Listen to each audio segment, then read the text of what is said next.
No, la caverna de Platón. Vamos a hablar de la caverna de Platón finalmente, porque ya están jorobando y como... ¿Has pedido del público la caverna de Platón? Del público, yo no sé. Este debe ser un programa un poco raro, nunca he visto esto, ¿eh? Que el público se desespera. Accediendo a Argentinos pedidos del público, la caverna de Platón. Por lo general el público pide, qué sé yo, el cuento del paisano que fue a la farmacia y cosas así. ¿Cómo era esto? Esto está en la República. En la República. Y es posiblemente la alegoría más famosa de la historia de la filosofía. Y en boca de Sócrates, Platón pone el siguiente relato. Hace que imagine el siguiente relato. Hay en una caverna unos hombres que están con las manos atadas y con los pies atados, que no se pueden mover ni se pueden dar vuelta. Están todos metidos en una caverna y mirando hacia el fondo de la caverna. Todos ahí los tipos acomodados y no pueden darse vuelta, solamente ven el fondo de la caverna. Afuera, más allá de la entrada de la caverna, hay una fuente luminosa. Hay una hoguera, una fogata, unas gigantescas antorchas.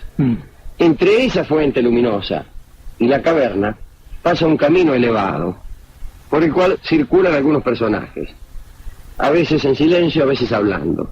Estos personajes pueden llevar figuras de cartón o de piedra, estatuas, representaciones de objetos.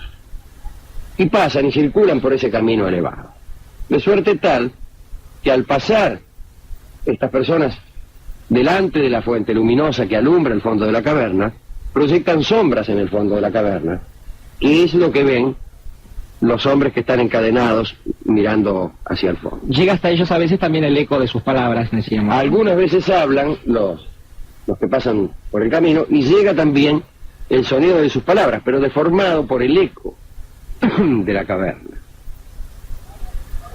Y dice Sócrates, si alguno de estos desdichados que están en la caverna mirando solamente sombras que se proyectan sobre el fondo, que después de todo constituyen el único contacto que tienen estos hombres con la realidad, no ven otra cosa que sombras proyectadas sobre el fondo de la caverna, y como no han visto otra cosa piensan que esa es la realidad.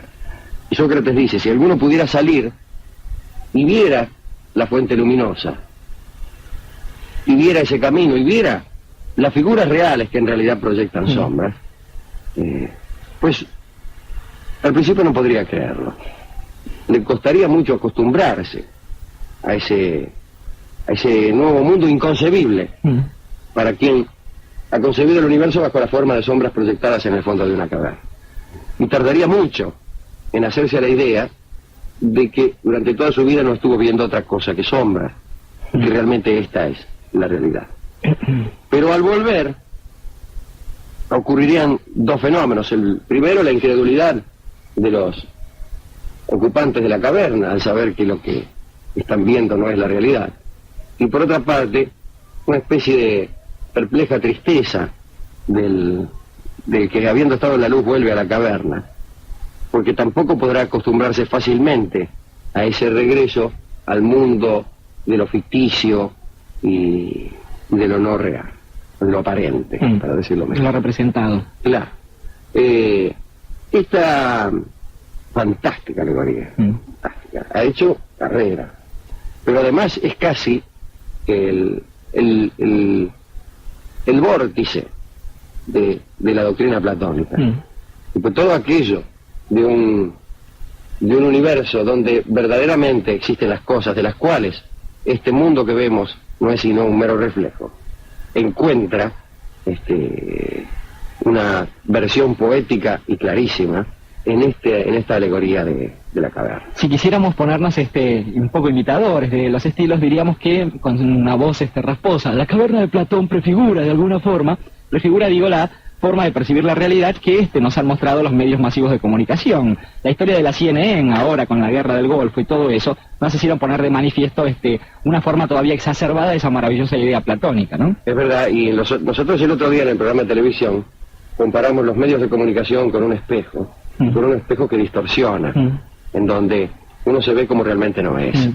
Y es posible que, en cierto modo, quienes siguen la realidad a través de estos medios de comunicación no sean sino como los ocupantes de esa triste caverna platónica, de espaldas a lo verdadero y de frente a lo representado, al mero reflejo, pero con un convencimiento tal de que esos reflejos son la realidad, que si alguien viniera del mundo de lo verdadero, sería rechazado y no sería creíble.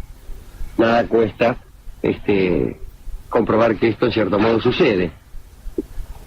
No digo yo que soy uno de los que está en la caverna mirando, pero por lo menos he recibido alguna noticia de afuera y he empezado a desconfiar, que ya es algo. Esa inquietud lo condenará para el resto de sus días, por otra parte, ¿no? Pero ya sabemos lo que le sucede a los que vienen de la fuente luminosa y de las figuras reales. Suelen ser rechazados por los giles que miran los reflejos. Yo de todos modos prefiero ese rechazo al aplauso y al beneplácito de quienes prefieren que uno siga siendo sombras chinescas. Bien, ciertamente. Para Platón, para nuestro querido Platón, menos para su maestro Sócrates, que quizás es solamente un personaje de Platón. Al que has leído tantas personas que después escriben libros. Claro, ¿Cómo me gustan los libros de Sócrates, licenciado? Por ahí después. Bueno, ¿para quién más? Se hace difícil pensar para quién más, ¿no? Digo, para todos aquellos que habiendo visitado la realidad encuentran el rechazo de los enamorados de reflejos y de sombras. Para los que ponen en evidencia a veces que aquellas formas de representación de la realidad y hacen un ligero guiño sobre ellas. Estoy pensando en este momento en Orson Welles, que alguna vez supo hablar hasta de la política y también del cine, que era aquello que hacía, y de alguna manera también trabajó esa misma línea en Citizen Kane, por ejemplo. Bueno, para todos los platónicos en general, en el mejor sentido de la palabra, porque después platónicos son algunos. Sí. Pero, ¿qué les podemos dedicar?